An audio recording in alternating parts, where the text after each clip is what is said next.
Alright, welcome back to the page. Just going to do a quick follow-up video on this Galaxy DX44HP. Okay, gentleman sent it in here with no transmit problems. So we dug into it, figured out what was going on. We found blown final. The M regulator was blown out of it, and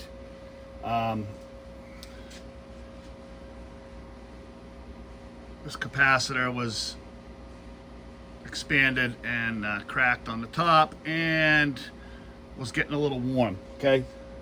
Reason that was getting warm, after we got done replacing the finals, again, there was only one blown final, but if you're going to replace one final, you're better off replacing both.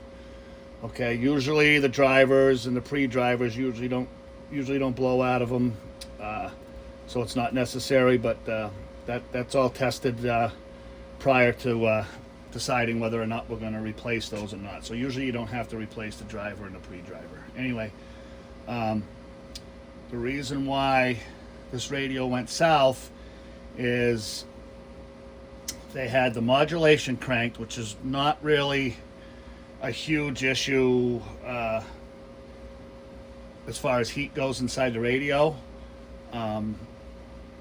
but they had the dead key, and quite honestly I really don't know how high they had the dead key set.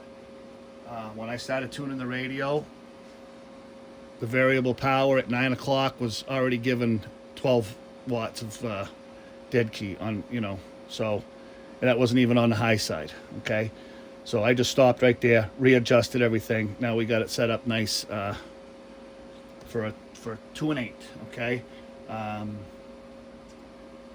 know there's some people out there that say 2 and 10, and that's where it's supposed to be.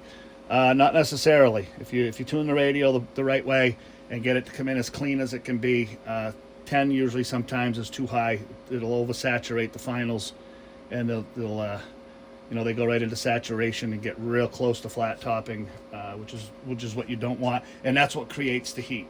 Okay, so the higher you go in a dead key, the more current you draw, the hotter the radio runs. So this thing was run really, really hot.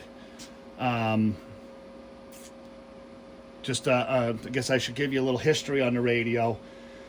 The radio was purchased brand new, still had a seal on it.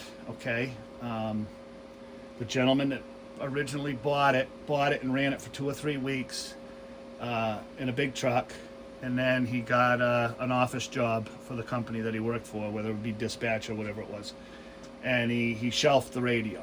Okay, the gentleman that owns it now bought it in 2020, and it's now 2024, so the radio made it 4 years being cranked up the way it was. Okay, and this is why I stress cranking the radios is not good. It's not a matter of when it's or if, it's a matter of when is it going to blow up. This one made it 4 years, and it finally overheated enough to where it blew the components out of it. Okay, so just beware. If your radio's and I know it's hard to tell if the average user probably can't tell whether his radio's cranked or spanked. The one way I will tell you is definitely, and with a good steady tone, whether it be or whatever, or a signal generator or whatever it is, if your low dead key is swinging the same as your high dead key, there's an issue. The radio's been cranked or spanked or NPC'd or something like that, which none of that stuff is good for the radios. So anyway, we've got this one set up. As you've seen in some of my previous videos, I do not do things by the watt meter. It's all done by the scope and the spectrum analyzer, and then we go to the watt meter. So with that being said, we'll show you what it's doing. Okay, this radio come out really, really well.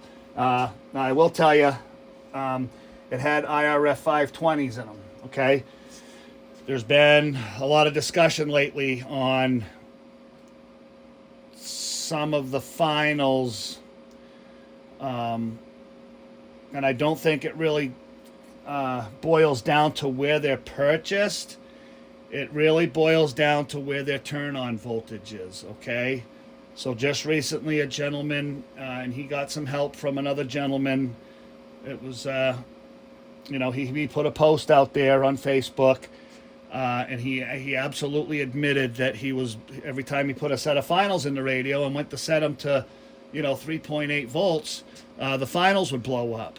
And whether he realized it or not is because those finals that he bought, wherever he bought them, had a low turn-on voltage. So most of your data sheets for like an IRF 520, and all of them, your turn-on voltage is between 2 and 8, okay?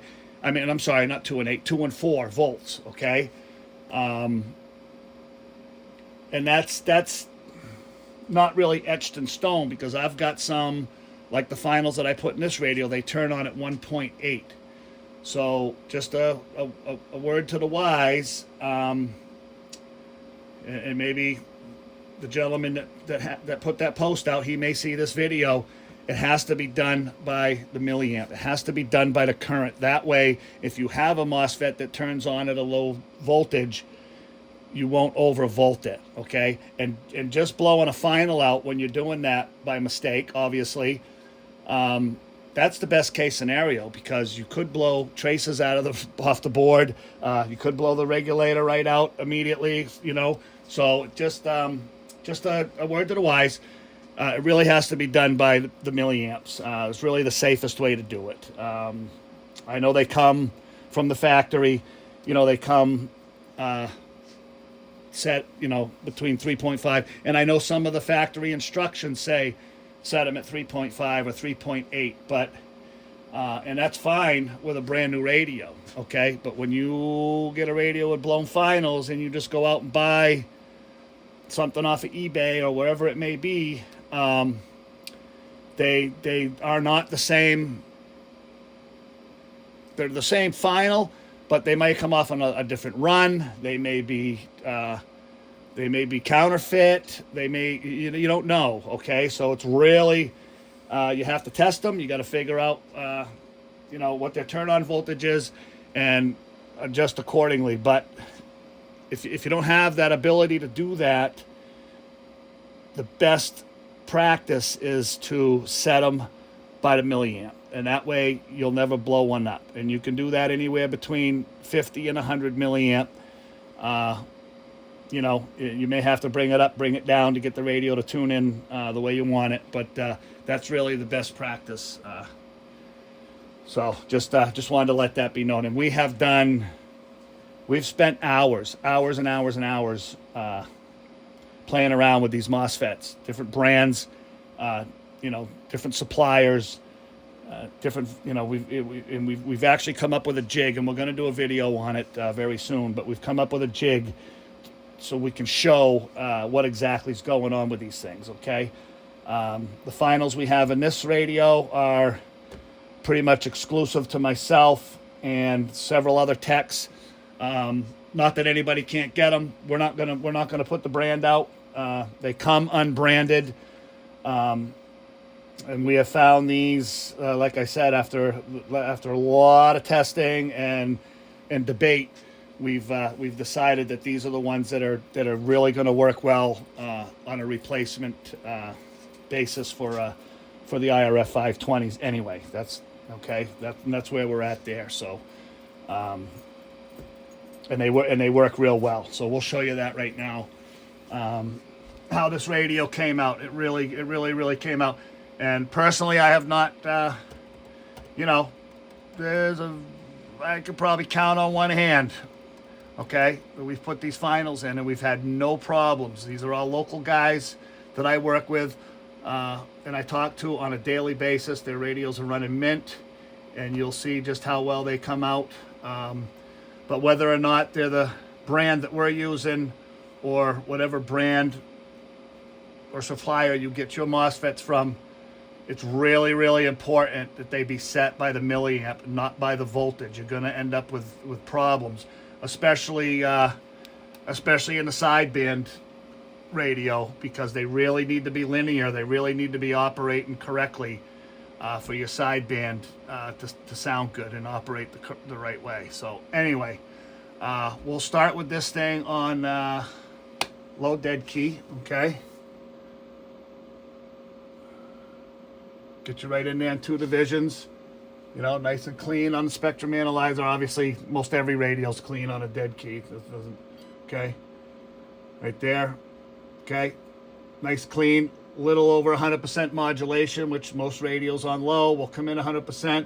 Signal's nice and clean on the spectrum analyzer. We've got that set up for, 2 channels up, 2 channels down on the span, so you can see that it's not splattering into adjacent channels. Okay, we'll crank it up to the 8-watt dead key. Okay, just bring that down. I've got a couple ways of adjusting the scope, so we'll just do it down here. It's a little easier for me to reach. Okay, 2 division, 8-watt dead key, right there. Good 100% modulation, nice and clean all the way around, right on frequency. Okay, everything looking real good. Okay.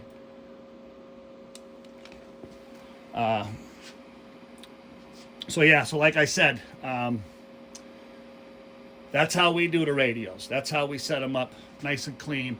And then, of course, we just go to the watt meter and just to show everybody what it's doing.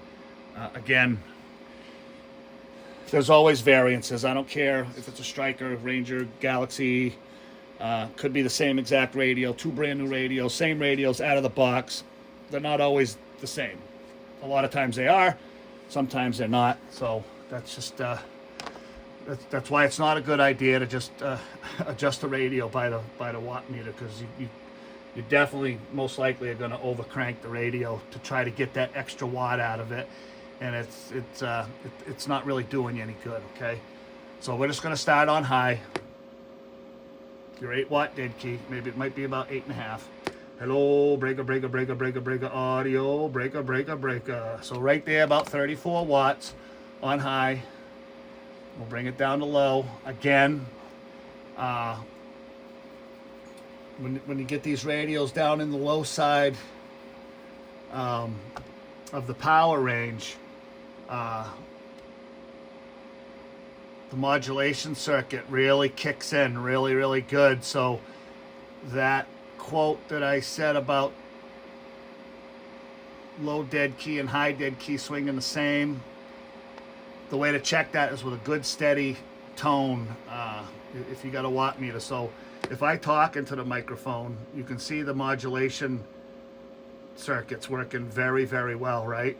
But a steady tone, hello, audio, okay?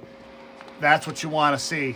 Okay, if that steady tone was going up to the 30, 34, you know your radio's at least, if not at least, the modulation on the low side's been cranked right up. Okay, and with this radio, if you cranked it on the low, you cranked it on the high, because it only has one modulation setting. So inside the radio, so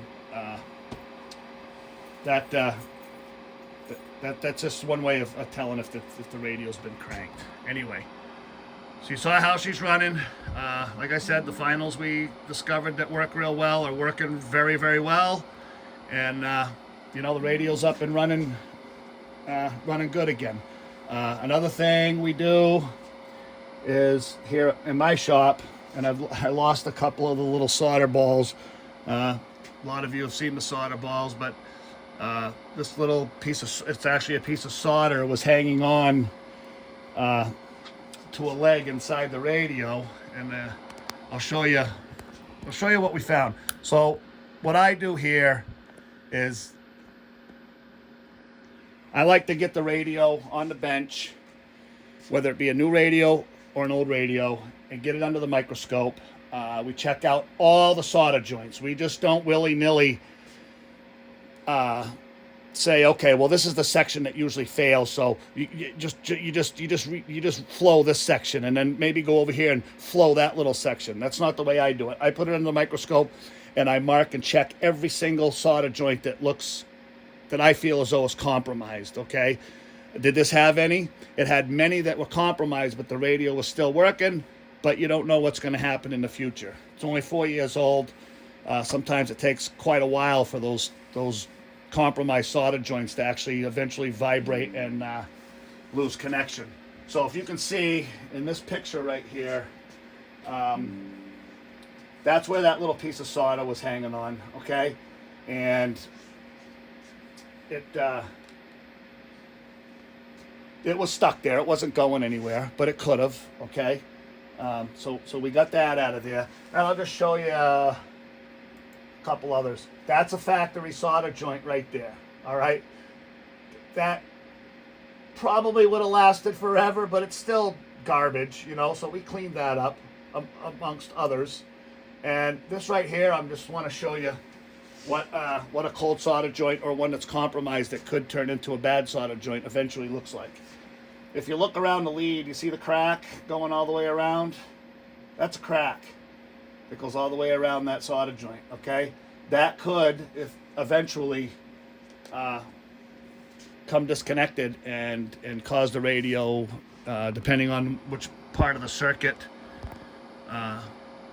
you know, a solder joint like that is, cause problem. Shut it down, you know, cause it to squeal, cause it to not transmit, cause it to not receive, whatever the case may be. So just letting you know that this is what I do personally with every single radio that comes in here. It gets completely gone through,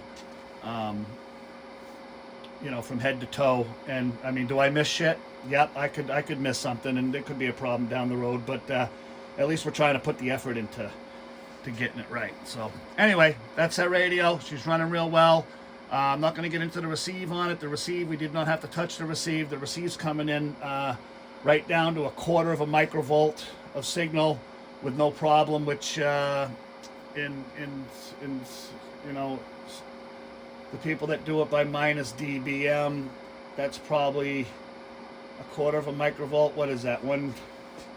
Minus 116, somewhere around there. So did not touch the receive. It's receiving very well. To try to get a little bit more receive out of it is only going to damage the receive section of the radio, which you see a lot of guys do, or not a lot, but there are a few out there that are, you know, trying to push this minus 130, 128, 130 minus dBm. It, you know, if somebody gets beside that radio with a big radio, they're gonna snap the front end of that receive out of that radio. So anyway, we like to leave them pretty much where the factory recommends. There's a reason why they recommend that, and that's where we like to keep them. Anyway, that's it for this thing. We're gonna get it back out to the owner. If anybody needs anything done, it's SLC Radio and Cable. The number is 603-732-3175.